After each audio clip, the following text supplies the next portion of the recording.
selamat pagi anak-anak. Apa kabar? Mudah-mudahan semuanya dalam kondisi sehat. Nah, mungkin kalau dengan Pak Agus kemarin waktu MPLS sudah perkenalan, jadi sudah kenal. Untuk kelas 10 ini Bapak akan membawakan materi tentang pendidikan religiusitas. Nah, apa itu pendidikan religiusitas? Itu nanti akan dibahas di materi pokok yang pertama. Jadi untuk SMA Karolus itu bukan pendidikan agama tertentu, tetapi pendidikan religiusitas untuk semua siswa.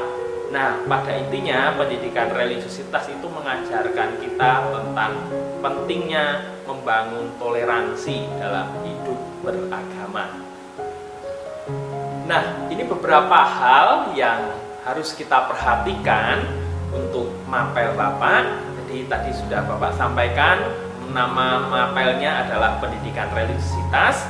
Lalu KKM kita itu 75. Ya, KKM-nya 75. Lalu untuk bahan PJJ kita di semester yang pertama itu ada materi pokok 1 sampai materi pokok 6 atau KD 1 sampai KD yang ke-6. Nah, nanti selama PJJ jika ada tugas PJJ itu mohon dikumpulkan tepat waktu sesuai yang Bapak minta. Lalu jika ada pertanyaan atau kendala berkaitan dengan tugas PJJ Bapak, silahkan nanti hubungi Bapak via WA. Nah, anak-anak, kita langsung masuk ke materi pokok yang pertama. Jadi pada PJJ kali ini Bapak akan menyampaikan materi dulu, materi pokok yang pertama atau KD yang pertama. Ini temanya belajar agama dan kepercayaan untuk hidup.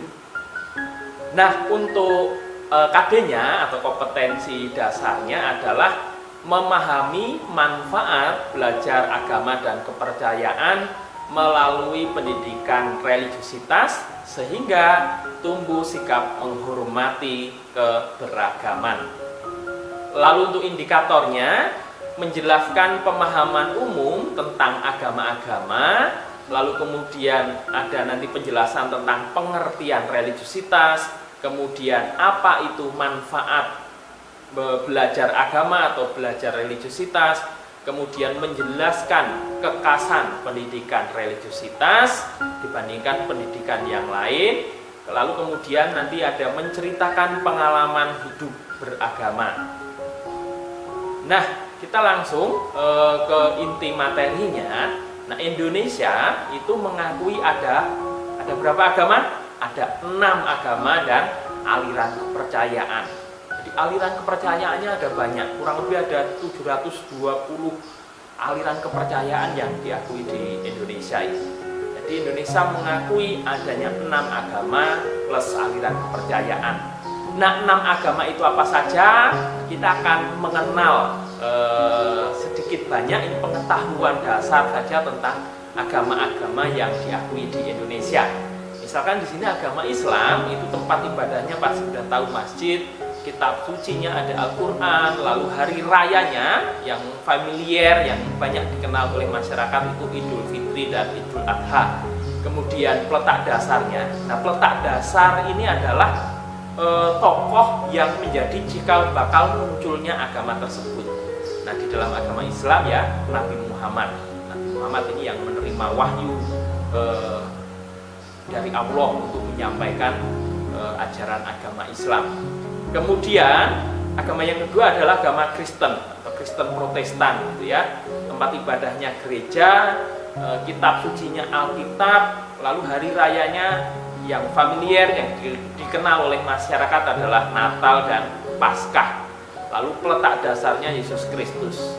Nah, yang Kristen Protestan dengan Katolik ini sama ya, sama secara pengenalan dasarnya, tempat ibadah, kitab suci, hari raya, peletak dasarnya sama, namanya sama, gitu ya. Termasuk kitab suci di situ Alkitab sama, meskipun di dalamnya isinya berbeda. Nah, itu nanti akan dibahas di KD berikutnya.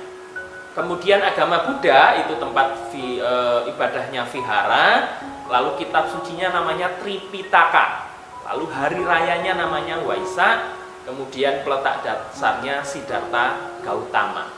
Kemudian agama Hindu ini tempat ibadahnya pura, kitab sucinya Weda, kemudian hari rayanya Nyepi dan Galungan. Lalu peletak dasarnya itu agak banyak di sini, ada Sri Rama, Dewa Siwa, Dewa Wisnu, dan Dewa Brahma. Lalu untuk agama Konghucu, kalau Katolik tadi sama ya dengan Kristen. Kemudian agama Konghucu, ini agama yang di Indonesia paling terakhir diakui itu pada masa pemerintahan Presiden Gus Dur. Jadi Gus Dur ini mengakui agama yang keenam, yaitu agama Konghucu. Nah, ini tempat ibadahnya kelenteng, lalu kitab sucinya ada Susi, Wuching, Hawking, ya, Susi, Wuching, Hawking. Lalu hari rayanya ada Imlek. Imlek ini sebenarnya tahun baru Cina gitu ya, dan Cap Gomeh. Lalu peletak dasarnya itu sama dengan nama agamanya, Konghucu, atau sering disebut Konfusia atau Confucius atau Guru Kong. Nah, ini simbol-simbol agama yang ada di Indonesia. Mungkin anak-anak sudah tahu, ini yang paling atas simbol agama Islam, kemudian Kristen Protestan, kemudian Konghucu, lalu agama Buddha, Katolik, kemudian agama Hindu. Nah, lalu ini nama peletak dasar agama-agama anak-anak ya. Ini Bapak gabungkan karena frame-nya hanya ada 3 di situ ya. Jadi itu ada peletak dasar agama Muslim, Nabi Muhammad. Nah, sekali lagi, kalau dalam agama Muslim, Nabi Muhammad itu tidak boleh digambarkan. Ya, tidak boleh digambarkan, maka memang tidak ada simbol gambarnya di situ untuk peletak dasarnya. Lalu yang di sampingnya itu peletak dasar agama Kristen dan Katolik, Yesus Kristus. Kemudian ini agama Hindu yang di tengah itu Sri Rama. Kemudian yang selanjutnya itu ada Siddhartha Gautama, yang memperoleh pencerahan di bawah pohon Bodhi namanya. Nanti di materi ke-6 kita akan belajar khusus tentang sejarah tokoh-tokoh peletak dasar agama-agama ini. Lalu yang di paling ujung ini adalah Konghucu atau Konfusia atau Confucius, tokoh peletak dasar agama Konghucu. Nah, lalu ini nama kitab suci agama-agama anak-anak tadi sudah Bapak sampaikan di pengenalan dasar tentang agama-agama tadi. Nah, ini gambaran kitab suci mereka ya, gambaran kitab suci mereka. Nah, tadi ada yang 3 ya, ada yang Susi, Wuching, Hawking itu untuk yang agama Konghucu begitu. Nah, nanti secara khusus kita akan mengenal kerangka umum saja, secara umum saja kitab suci agama-agama yang diakui di Indonesia itu nanti di materi pokok yang ketiga.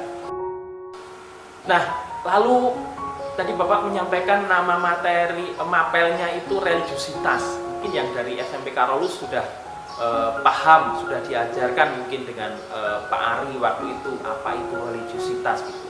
Tapi yang berasal dari non SMP Karolus pasti belum tahu ini apa ini religiusitas gitu ya. Nah, apa itu religiusitas? Nah, religiusitas berasal dari bahasa Latin ya, yang berarti relasi. Relasi siapa? Relasi manusia dengan Tuhan.